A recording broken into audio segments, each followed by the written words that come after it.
দেখুন দেখুন মাদকতার টানে এক বিশেষ অনন্য নজির গড়লেন এক স্বেচ্ছাসেবী সংগঠনের কর্ণধার হাবিব শেখ।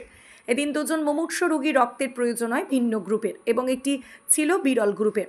রোগীর পরিবার বিভিন্ন জায়গায় ছোটাছুটি করেও রক্ত ম্যানেজ করতে না পারায় তারা ভেঙে পড়ে। এই খবর পৌঁছায় সংগঠনের কর্ণধার হাবিব শেখের কাছে।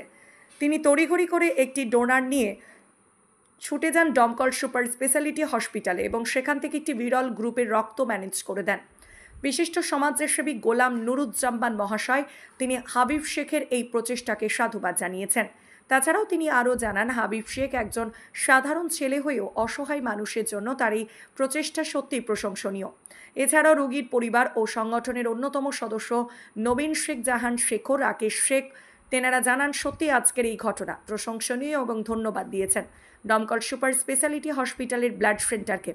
সেখান থেকে একটি বিরল গ্রুপের রক্ত এবি নেগেটিভ রক্ত ম্যানেজ হয়েছে। এছাড়াও তারা জানান, সর্বস্তরের মানুষ যেন হাবিবের পাশে এসে দাঁড়ায়, তাহলে আগামীতে আরও মানুষের উপকৃত হবে।